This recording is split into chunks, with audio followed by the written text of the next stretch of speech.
하나님께서 기쁘게 받으신 줄로 믿습니다.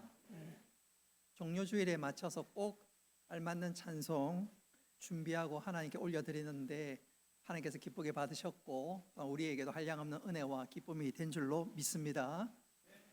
솔로도 참 잘해주셨고, 칭찬하는 건 아닙니다. 잘해주셨고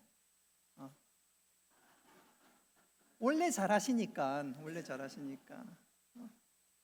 또 우리 이혁기 집사님 기도도 굉장히 모범적으로 예배에 알맞는 기도 잘해주셔서 정말로 감사하고 또 하나님께서 기뻐하신 줄로 믿습니다.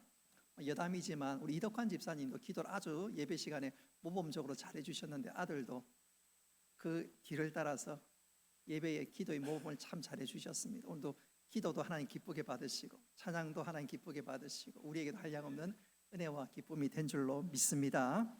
오늘 이 시간 너희도 가려느냐라는 제목으로 말씀을 전하고자 합니다. 말씀 전하기 전에 한번 따라하겠습니다. 교회는 예수님의 몸입니다. 교회는 예수님의 몸입니다. 그래서 우리가 교회를 사랑해야 하고 또 교회에서 우리가 열심을 내어서 하나님의 일을 해 나가야 하는데 그런 일들을 통해서 하나님의 놀라운 역사가 우리를 통해서 이루어질 수 있기를 주님의 이름으로 축복합니다. 제가 지난주에 한번 말씀드린 그대로 오병이어의 기적에 관한 내용을 3번 말씀을 전하고자 합니다. 지난번에 한번 전했고 오늘은 두 번째 시간인데 오늘 우리는 오병이어의 기적에 일어난 이후의 사건을 좀 주목하면서 도전받고 새로운 다짐과 결단이 있는 시간이 되었으면 좋겠습니다. 오병이어의 기적의 사건이 어디서 일어났는지는 누가복음 9장에 보면 베세다 병원에서 일어났다 소개하고 있습니다. 자, 이 오병이어의 기적이 있고 나자 사람들이 예수님을 주목했고 또 기적을 목격한 사람들이 이제는 예수님을 향해서 우르르 몰려오기 시작했습니다. 오늘 우리는 읽지는 않았지만 22절부터 25절까지 말씀을 보면 이 무리들은 예수님을 찾아서 예수님이 베세다 평원을 지나 가버나움에 머물고 있는데 이때 배를 타고 예수님을 쫓아올 만큼 예수님을 힘써 따라다녔고 몰려왔습니다. 그런데 그런 모습과는 영 다른 한 장면이 66절에 기록되어 있습니다. 우리 66절 말씀 같이 한번 읽어보겠습니다. 시작.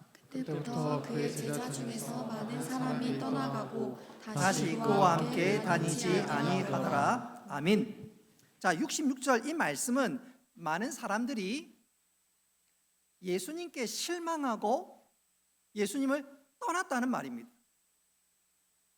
여기 떠났다는 말을 우리가 담담히 혹은 무심코 지나가서는 안 됩니다.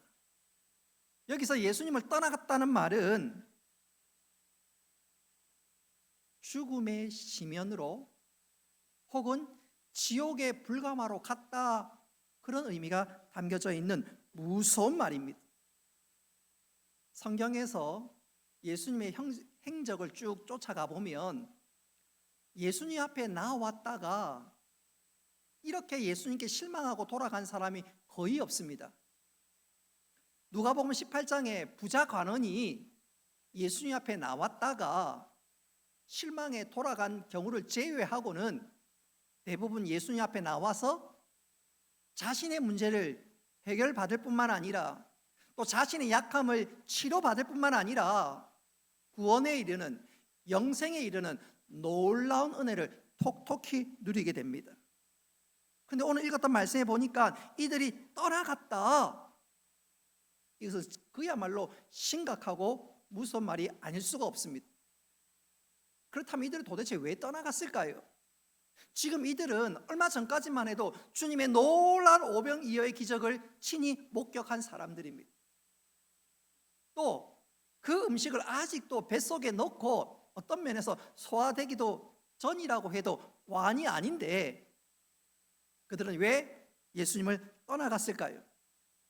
여러분, 우리가 이것을 주목해야 될 이유 중에 하나는 우리 중에도 또 우리 주위에도 예수 잘 믿다가 예수님을 떠나가는 사람이 있습니다. 교회를 출석하고 나름대로 열심히 신앙생활을 했는데 어느 날 보니까 교회를 떠났습니다. 갑자기 신앙을 등진 것이지요. 전도하다가 보면 가끔 이런 사람을 만납니다. 저도 옛날에 교회 다녔어요. 심지어 저는요 집사 직분도 받았는데요. 그럼 교회 나와야지요. 지금은 방학입니다. 지금 방학이에요. 여름 방학을 지나 지금 겨울 방학을 맞고 있습니다. 그런 얘기를 합니다. 그럼 우리는 미소를 띠기는 하지만 그건 진짜 미소 띌 일이 아닙니다. 지금 방학이군요. 운운할 때가 아닙니다. 여러분, 그렇게 방학을 하고 영적으로 방황을 하면 마지막은 어떻게 될까요? 파멸입니다. 결코 가볍게 넘어가서는 안 됩니다. 자, 오늘 본문에 보니까 66절에 왜 이들은 예수님을 따라갔을까? 오늘 읽은 말씀에 보면 예수님과 이 무리 사이의 대화가 평행선을 긋고 있습니다. 마치 서로가 동문서답을 하듯이 답답할 정도로 대화가 통하지 않습니다. 이유인즉슨 오늘 이 무리들의 관심사는 온통 세상 것이고 뿐만 아니라 세상의 평안과 안락함에 집중되어 있습니다. 그러니까 예수님께서 영생의 말씀을 하고 하늘의 것을 말씀하니까 도통 귀에 들어오지 않습니다. 우리 31절 말씀 같이 한번 읽어보겠습니다. 시작. 기록된 바 하늘에서 그들에게 떡을 주어 먹게 하였다 함과 같이 우리 조상들은 광야에서 만나를 먹었나이다. 아멘. 지금 이들이 예수님께 하는 말이 뭡니까? 예수님, 과거에 하나님께서 만나로 매일매일 먹여주셨던 것처럼 우리에게도 그런 은혜를 좀 주옵소서. 염려 없이 살게 하여 주옵소서. 예수님께 쫓아왔던 이 무리들의 관심사는 온통 세상의 평안이었습니다. 예수님께서 영생의 말씀을 하고 하늘의 것에 대한 말씀을 하는데 그들의 관심사는 온통 세상 것에 쏠려 있으니까 도무지 말씀이 귀에 들어오지 않습니다. 그런 측면에서 나는 어때요? 오늘 목사가 하나님의 말씀, 천국에 관한 소망의 말씀을 하는데 나는 온통 땅의 것에 쏠려 있지는 않는지 한번 나 자신 한번 좀 점검해 보아야 되겠습니다. 언젠가 어떤 목사님께서 설교를 하는데 천국과 영생에 관한 말씀으로 핏대를 올려가며 설교를 했습니다. 설교가 마치고 나니까 한 집사님에게 목사님이 와서 이런 질문을 합니다. 목사님, 저 천국에도 골프장이 있습니까? 온통 관심이 세상 것에 몰려 있으니까 말씀이 귀에 들어오지 않고 엉뚱한 것에 관심이 쏠려 있습니다. 오늘 본문에 보니까 이들이 그렇습니다. 땅의 것에 관심이 있으니까 도무지 영적인 갈급함이 없습니다. 몇 주 전에 설교했던 요한복음의 4장에 등장하는 사마리아 여인 보십시오. 수가성 여인을 보십시오. 그녀에게는 영적인 갈급함이 있었습니다. 내 인생 이렇게 끝낼 수는 없는데 내 인생에 돌파구는 없을까? 그 전에 무려 남편 5명이 있었는데 그 누구도 나에게 참된 기쁨과 소망이 되지 못했는데 내 인생 다시 시작하고 싶은데 그녀에게 영적인 갈급함이 있었고 그때 영생의 샘물을 가지고 계신 예수 그리스도께서 그에게 찾아오셨습니다. 할렐루야. 그리고 그 예수 그리스도를 통해 구원을 얻었습니다. 그녀를 보노라 하면 진짜 심령이 가난하고 애통하는 자에게 구원이 임한다는 것을 절감할 수가 있지요. 그러나 오늘 등장하는 본문의 이 무리들을 보십시오. 도무지 영적인 갈급함이 없습니다. 기껏 생각한다는 것이 아니 마음 깊은 곳에 있는 것이 이 땅에서의 안락과 잘 먹고 잘 사는 것 그거 외에는 없습니다. 지금 예수님께서는 영생을 주시려고 하고 영생이 무엇인지 말씀하고 있건만 그들은 땅의 것에 온통 관심사가 집중되어 있으니까 도무지 평행선을 달리면서 그 은혜를 누리지 못하고 결국은 예수님을 떠나가고 맙니다. 오늘 우리는 이 시간 이들을 좀 주목하면서 우리 자신의 믿음 생활을 점검해 볼 수 있어야 되겠습니다. 특별히 고난주간을 맞이하는 이번 주간에 오늘 말씀을 통해서 진짜 주님이 기대하시는 것이 무엇인지 한번 생각해 보고 참된 믿음의 사람으로 살아갈 수 있는 우리 모두가 되기를 주님의 이름으로 축복합니다. 자, 이 무리들이 왜 떠나갔을까? 오늘 두 가지로 생각하면서 참 믿음의 사람으로 또 주님께서 우리에게 말씀하시는 교훈을 깨닫기 원합니다. 첫째로, 세상의 안락과 평안에 초점을 맞추면 말씀을 들어도 받아도 도무지 깨닫지 못한다는 사실을, 교훈을 우리는 이들을 통해서 확인하게 됩니다. 자, 우리 15절 말씀 같이 한번 읽어보도록 하겠습니다. 15절입니다. 시작. 그러므로 예수께서 저희가 와서 자기를 억지로 잡아 임금 삼으려는 줄을 아시고 다시 혼자 산으로 떠나가시니라. 아멘. 유대인들이 기대하고 소망하는 메시아 상이 있습니다. 당시 유대인들은 로마 제국의 식민지입니다. 그러니까 얼마나 힘들고 괴롭겠습니까? 여러분, 우리도 일제감정기 36년이 얼마나 힘들었습니까? 근데 그 정도가 아니라 훨씬 몇 배, 몇십 배의 압박을 받는 유대인들에게 있어서 로마 제국의 이 압제로부터 해방되는 것, 벗어나는 것, 그들에게 꿈과 소망이 아닐 수가 없습니다. 그러니까 그들이 갖는 메시아 상은 저 로마 제국을 무찌르고 이 땅에 다시 한번 과거 다윗과 같은 강력한 나라로 회복되고 우리에게 승리를 주시는 그분이 바로 우리의 메시아가 되어야 되고, 그런 메시아들을 그들은 기대하고 있습니다. 바로 그런 때 예수님께서 나타나셔서 기적을 일으키지요. 안진뱅이가 일어나고요, 눈먼 자가 눈을 뜨고요, 또 예수님께서 문제를 하나씩 척척 해결해 주시니까, 아, 저분은 하나님 보내신 분이 틀림없고, 아니야, 저분은 메시아임에 분명해. 그러니까 사람들이 예수님을 왕으로 삼으려고 했습니다. 그런데 성경에 소개하고 있는 메시아상은 과연 유대인들이 기대했던 그런 모습일까요? 그렇지 않지요. 자, 이 땅에 오실 메시아가 어떤 분인지 이사야 53장이 잘 묘사하고 소개해 주는데 조금 길지만 우리 이사야 53장 2절로부터 6절까지 말씀을 읽겠습니다. 자, 조금 기다려서 이런 성경을 직접 한번 찾아보십시오.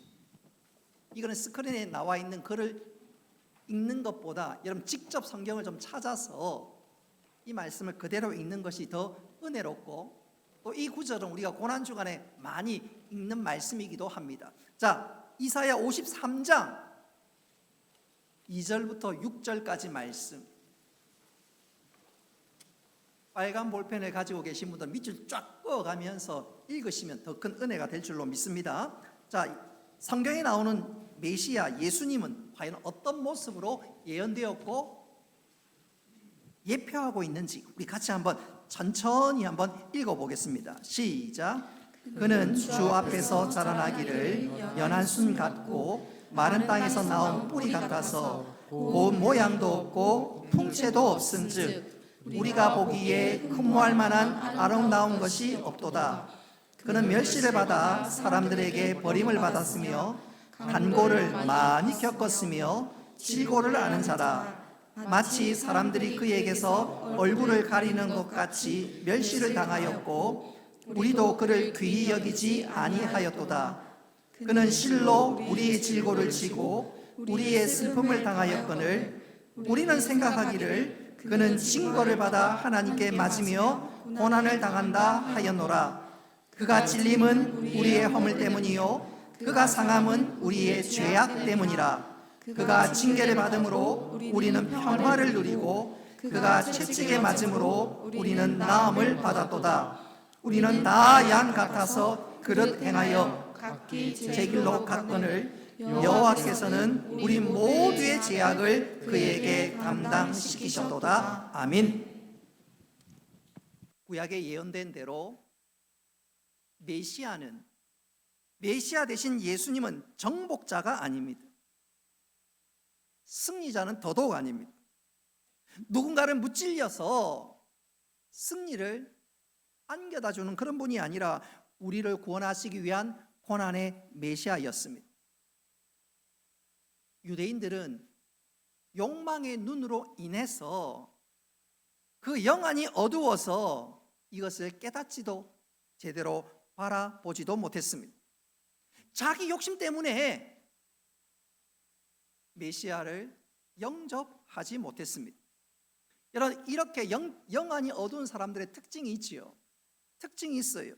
성경을 읽어도 자기가 좋아하는 구절만 읽습니다. 부담스러운 말씀이 나오면 씩 지나가 버립니다. 설교를 들을 때 성공, 축복, 기적의 주제가 나오면 할렐루야 아멘 하지만 고난받아야 되고 희생해야 되고 십자가의 길을 걸어가야 되고 헌신해야 합니다 하면 그냥 흘러버립니다. 부담스러운 말씀은 흘려버리고 좋은 말씀만, 축복의 말씀만 들으려고 하는데 그것은 영적인 위험 신호고, 만일 그렇게 되다가 조금이라도 틀어지거나 내 기대에 맞지 않으면 결국 교회를, 주님을 떠나버리게 됩니다. 그러면 망하는 것이지요. 어떤 목사님께서 재미있는 일화 에피소드를 소개했는데 한편으로 웃을 수 있지만 엄청난 도전되는 이야기가 아닐 수가 없습니다. 한 사람이 길을 걸어가다가 그만 발을 헛디뎌 낭떠러지에 떨어지게 되었습니다. 떨어지는 가운데 겨우 나무 뿌리를 붙잡고 대롱대롱 매달렸습니다. 그러니까 진짜 죽을 지경이 되어서 큰 소리를 쳤습니다. 사람 살려! 바로 때 저 어디선가 뭔가 부시럭 소리가 납니다. 그러면서 저기서 살려다는 말을 들었는지 누군가가 대답을 하는데 이렇게 말합니다. 나는 예수님이다. 매달린 사람이 바로 그 자리에서 예수님 저를 살려주세요. 그자 예수님께서 생각지도 않은 말을 합니다. 그래? 그러면 그 손을 놓아라. 예? 예수님 지금 제가 낭떠러지에서 죽을 지경입니다. 제발 좀 건져주세요. 예수님께서 하시는 말씀이 그래? 그러면 내가 시키는 대로 하겠느냐? 예, 하고 말고요. 그러면 그 손을 놓아라. 그자 그 사람이 그 예수님 말씀에 대꾸하지 않고 정적이 흐르다가 갑자기 이렇게 소리를 지릅니다. 그 위에 다른 사람은 없습니까? 그 위에 다른 사람은 없습니까? 사람은 저마다 답을 가지고 있습니다. 그래서 하는 말이 주님 말고 다른 사람은, 다른 대안은 없습니까? 자기 방법을 찾는다 그 말이지요. 사랑하는 성도 여러분, 우리가 말씀을 들을 때 선택적으로 들으면 안 됩니다. 이런 부담스러운 말씀일수록 아멘으로 화답할 수 있어야 합니다. 할렐루야. 그리고 그 부담스러운 말씀에 내가 변화되고 순종할 때 내가 믿음이 자라고 하나님의 선하신 뜻을 깨닫게 될 것입니다. 그런데 부담스러운 말씀이 아니라 그저 좋은 말씀만 들으면 계속해서 영적인 수준이 그 수준밖에 안 됩니다. 그러나 부담스럽지만 그 말씀에 순종하고 나는 이해 못하지만 주님의 주님 되심을 인정하고 말씀대로 순종할 때 내 가운데 놀라운 믿음의 역사가 일어나게 되는 줄 믿으시기를 바랍니다. 베드로가 그랬습니다. 여러분 누가복음 5장에 보면 베드로가 예수님의 제자로 부름받는 장면이 나옵니다.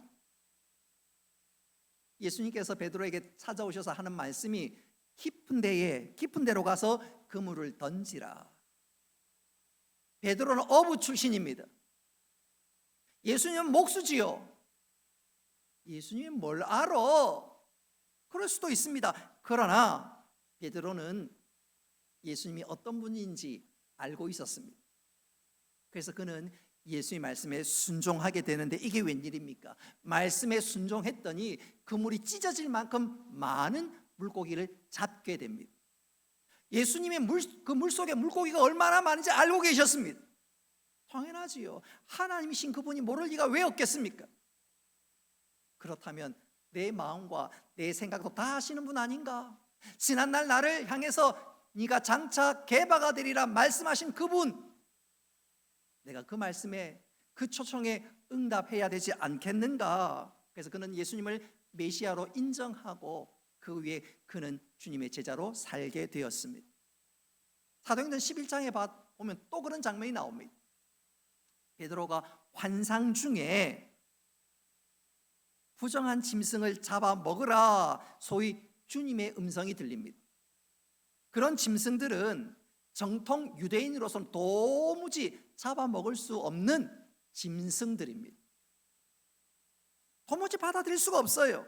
그러나 베드로는 그 말씀에 순종합니다. 그 순종을 통해서 이방인 고넬료의 집에 구원이 임했고, 그 사건을 통해서 복음이 유대인을 넘어 이방인에게 증거되게 됩니다. 할렐루야. 내 생각이 아니라 하나님의 말씀에 순종할 때 이같이 놀라운 은혜의 역사가 일어나게 된 것이지요. 자, 오늘 이 무리들 보십시오. 주님과 평행선을 달리고 있습니다. 내 생각 평행선을 달리다가 결국 주님을 떠나고 맙니다. 여러분, 이들이 우리에게 영적인 교훈과 거울이 되어서 내 생각 내려놓고 주의 말씀에 순종함으로 주의 제자로 살아갈 뿐만 아니라 우리 통해서 놀라운 은혜의 역사가 펼쳐질 수 있기를 주님의 이름으로 축복합니다. 두 번째로, 이 무리들이 왜 떠났을까요? 이들처럼 세상의 안락과 평안에 초점을 맞추면 표적을 보아도, 주님의 놀라운 은혜를 경험해도 도무지 깨닫지를 못합니다. 우리 26절 말씀 같이 한번 읽어보겠습니다. 시작. 예수께서 대답하여 가라사대 내가 진실로 너희에게 이르노니 너희가 나를 찾는 것은 표적을 본 까닭이 아니요 떡을 먹고 배부른 까닭이로다. 아멘. 여러분, 예수님께서 오병이어의 기적을 펼치신 이유, 또 오병이어의 기적의 교훈이 무엇일까요? 예수님이 구주라는 것입니다. 이 표적은 예수님이 구주라는 사실을 보여주는 기적입니다.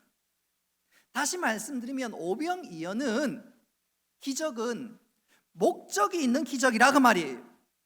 이 표적, 이 기적을 보면서 예수님이 우리의 구주가 되시고 예수를 믿으면 영생을 얻게 된다, 바로 그것을 보여주기 위한 기적이었습니다. 오병이어의 기적은 단순히 사람들에게, 무리들에게 배불리게 하기 위한 그런 기적 사건이 아닙니다.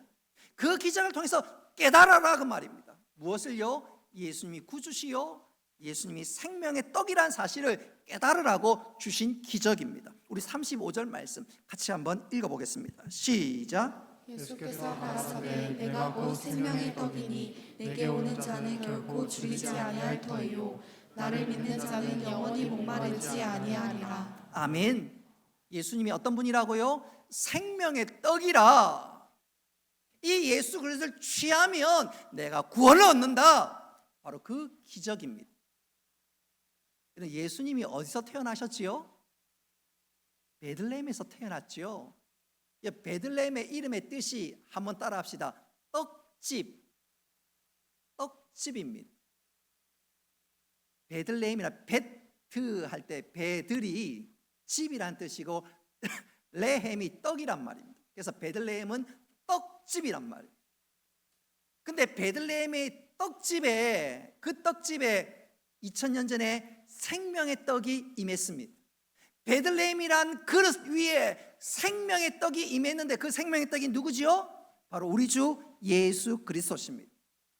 사람들은 그 당시에 떡집에 생명의 떡 예수 그리스도를 잘 몰랐습니다. 그래서 예수님께서 이 땅에 오실 때 아무도 관심을 갖지 않았습니다. 심지어 헤롯은 그 생명의 떡이신 예수 그리스도를 죽이려고 했습니다. 그런데 오늘 이거 말씀해 보니까 예수님은 진짜 생명의 떡이요, 그 생명의 떡을 취하는 자마다 영생을 얻게 될 것을 친히 말씀하시고 보여주셨습니다. 그래서 예수님께서 이 땅에 오실 때 요한복음 3장 16절에 이렇게 얘기하지요. 하나님이 이 세상을 이처럼 사랑하사 누구를? 독생자를 주셨으니 이는 저를 믿는 자마다 멸망치 않고 영생을 얻게 하려 하심이라. 생명의 떡이신 그분을 취하는 자마다 영생을 누리게 된다는 사실입니다. 근데 사람들은 이 사실을 도무지 이해하지 못했습니다. 도무지 생각하지 못했습니다. 그저 자신의 배만 따를 뿐이었습니다. 그러니까 기껏 한다는 말이 또 다른 표적을 보여 주옵소서. 아니, 표적을 보고 좀 깨달아야 되는데 깨닫지 못하고 기껏 한다는 말이 또 다른 표적을 좀 보여 주옵소서. 참 답답한 노릇이 아닐 수가 없지요. 이와 관련해서 어떤 성경학자가 이런 말을 한 적이 있습니다. 사람은 자극의 반응으로 대처하는 사람과 자극의 응답으로 행동하는 사람으로 나눌 수 있다. 좀 말이 어렵지요? 내용은 간단합니다. 어떤 반응이 오면 어떤 사람은 조건 반사적으로 움찔하는 사람이 있습니다.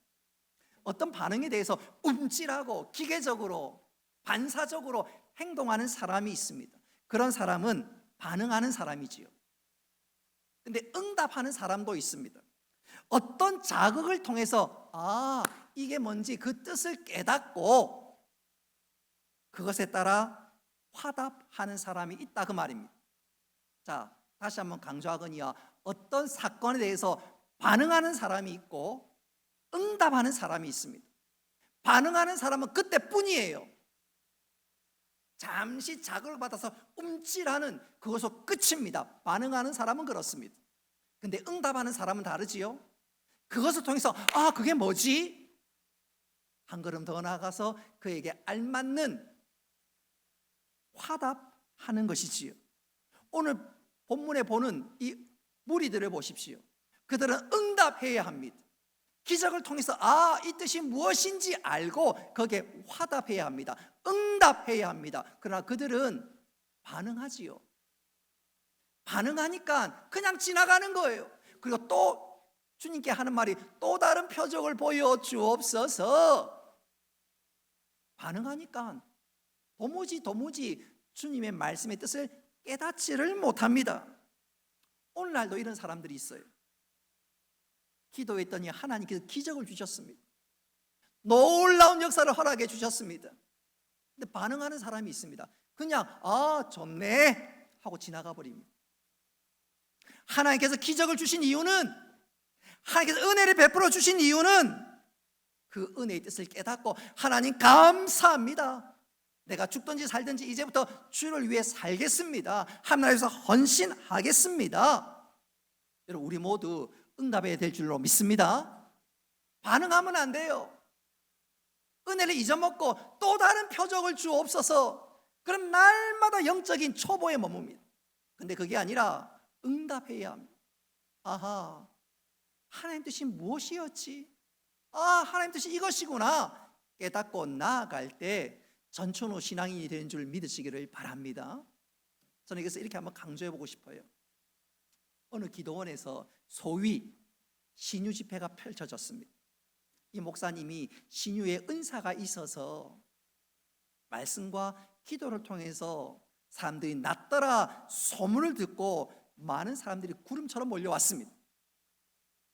그러니까 앞자리에 앉고 싶어도 사람이 워낙 많이 운집하니까 빨리 가지 않으면 저 뒷자리에 앉아서 집회에 참석할 수밖에 없습니다.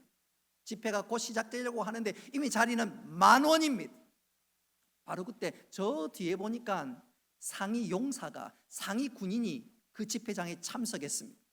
그리고 지팡이를 짚고 앞으로 가려고 하니까 안 그래도 사람도 길도 좁고 사람도 꽉 찼는데 앞으로 가니까 사람들 짜증나지 않겠어요?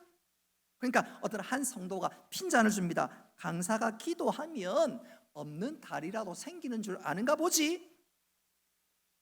그때 상위 용사가 이렇게 대답합니다. 아닙니다. 나는 다리가 없어도 살 수 있는 능력을 얻기 위해 이 자리에 왔습니다. 여러분, 진짜 신유의 능력이 무엇일까요? 기적이 없어도 환경을 초월해서 살 수 있는 것, 그게 진짜 능력인 줄 믿으시기를 바랍니다. 성경에 그런 대표적인 사람을 꼽으라면 사도 바울이라고 할 수 있지요.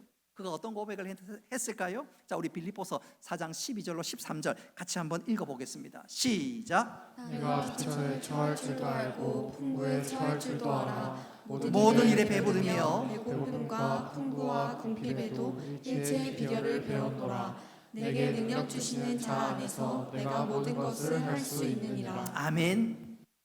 바울 보십시오. 그는 진짜 환경을 초월하는 능력을 가지고 살아갑니다. 왜 가능했을까? 그는 반응하는 사람이 아니라 응답하는 사람이었습니다. 할렐루야. 말씀을 듣고 깨닫고 믿음의 주여 온전케 하신 주님 바라보니까 이런 고백할 수가 있었던 것 아니겠습니까? 여러분, 오병이어의 기적은 표적입니다. 깨달으라 그 말이에요. 반응하라 그 말이에요. 예수 그리스도가 생명의 떡이요, 또 예수 그리스도가 영생을 주시는 분이심을 알고 그 주님을 바라보라는 것입니다. 근데 오늘 이 무리는 그 사실 도무지 깨닫지 못합니다. 하늘의 것이 아니라 땅의 것에 머물고 있으니까 결국 주님을 실망해서 떠나고 말았습니다. 그 떠나는 모습을 볼 때 주님이 얼마나 안타까우셨을까요? 얼마나 지금 가면 망하는데. 저는 이것을 이렇게 한번 강조하고 싶습니다. 아니, 여러분들이 좀 도전을 드리고 싶어요. 제가 강도사 시절에 초등학생 하나가 자기는 주일날 교회 가고 싶은데 그런 아이를 억지로 엄마가 떼서 여름 휴가 때 섬진강에 놀러 갔습니다. 아이는 교회 가고 싶은데, 근데 그 아이가 결국 섬진강에서 익사하고 말았습니다. 엄마가 얼마나 안타까워하는지. 그래, 네가 그때 교회 가도록 내가 내비둬뒀으면 이런 일이 없었을 건데. 그리고 애 마치고 얘가 화장막에 들어갑니다. 그 엄마가 통곡을 하는데, 진짜 통곡을 하는데 한 5분만 더 하면 진짜 사람이 죽을 것 같습니다. 꺼이 하며 우는데, 그때 참석했던 모든 교우들이 다 눈물을 쏟았습니다. 여러분, 그 아이가 화장막에 들어가는데 그렇게 절규하는데, 여러분, 만일 내 부모가, 내 형제가, 내 남편이, 내 자녀가 예수 안 믿고 화장막으로 끌려가면 화장막 정도가 아니라 진짜 지옥의 불가마에 던져지는데, 여러분, 그거 생각하면 절규 정도가 아니라 소름이 끼칩니다. 소름이 끼쳐요. 내 사랑하는 가족 중에 예수 안 믿고 마지막 종말이 절에 되면 진짜 절규가 아니라 소름이 끼칩니다. 소름이 끼쳐요. 여러분, 우리 인생이 절대로 가지 않아야 될 곳이 지옥인 줄 믿으시기를 바랍니다. 그러니까 인생에게 정말로 필요한 게 영생이지요. 근데 예수님께서 그 영생의 말씀을 전하고 있는데 지금 이들은 도무지 예수님과 대화가 평행선을 이끌고 있습니다. 평행선을 긋고 있습니다. 주님이 얼마나 답답할까요? 여러분, 그러면 영생 얻는 비결이 뭐지요? 우리는 어떻게 하면 영생을 얻을 수 있을까요? 우리 53절 말씀 같이 한번 읽어보겠습니다. 시작. 인자의 살을 먹지 아니하고 인자의 피를 마시지 아니하면 너희 속에 생명이 없느니라. 아멘. 예수님이 살과 피를 먹어야 한다, 마셔야 한다 말씀합니다. 이건 바로 예수 그리스도의 십자가를 의미합니다. 여기서 우리가 한 가지 궁금점이 있어요. 아니, 예수 믿고 그 예수 그리스도의 보혈로 내가 구원받고 영생을 얻는다, 그렇게 예수님 말씀하시면 되는데 예수님께서 왜 굳이 당신의 살을 먹고 피를 마셔야 한다 이렇게 표현하시는 것일까요? 이유는 분명합니다. 여러분, 우리가 음식을 먹으면 이 음식은 녹아서 우리와 일체를 이루게 되지요. 마찬가지입니다. 주님이 내 안에, 내가 주 안에 있어야 한다는 말이지요. 내가 예수님을 믿노라 하고 주님을 잊고 살면 그것은 참 믿음이 아니라는 말입니다. 오늘 무리들이 지금 그랬습니다. 기적을 보면서도, 주님의 놀라운 은혜를 보면서도, 눈앞에 메시아가 하신 일을 보면서도 도무지 깨닫지 못하고 썰물처럼 빠져나가고 있습니다. 이 무리를 보면서 우리 주님이 얼마나 안타까우셨던지 제자 베드로에게 이렇게 물으십니다. 67절에 보면 너희도 가려느냐? 너희들도 떠나려느냐? 그때 베드로가 뭐라고 대답하지요? 우리 68절 말씀 같이 한번 읽어보도록 하겠습니다. 68절입니다. 시작. 주여 영생의 말씀이 주께 있사오니 우리가 누구에게로 가오리이까. 아멘. 절대로 주를 떠나지 않겠다는 말입니다. 저는 이 시간 예수님이 하셨던 질문을 여러분에게 똑같이 한번 던져보고 싶습니다. 밤낮 땅의 것만 생각하다가 주님을 떠나버린 그 사람들처럼 되고 싶습니까? 아니면 베드로처럼 주여 영생의 말씀이 주께 있사온데 우리가 어디로 가오리까? 십자가의 길을 제가 십자가를 지고 주를 따라가겠나이다. 여러분 어떤 대답 하시겠습니까? 우리 모두 베드로와 같은 대답할 수 있기를 주님의 이름으로 축복합니다. 주님, 제가 주님을 떠나서 무엇을 바라보며 살겠습니까? 주님을 놓치고 내가 무슨 능력을 가지고 살겠습니까? 나는 살든지 죽든지 주님을 떠날 수 없습니다. 오늘부터 고난주간이 시작되지요. 여러분 이 고난주간에 이 고백이 분명할 수 있기를 바랍니다. 그래서 돌아온 다음 주 부활의 기쁨과 부활의 능력으로 살아가는 우리 모두가 될 수 있기를 주님의 이름으로 축복합니다.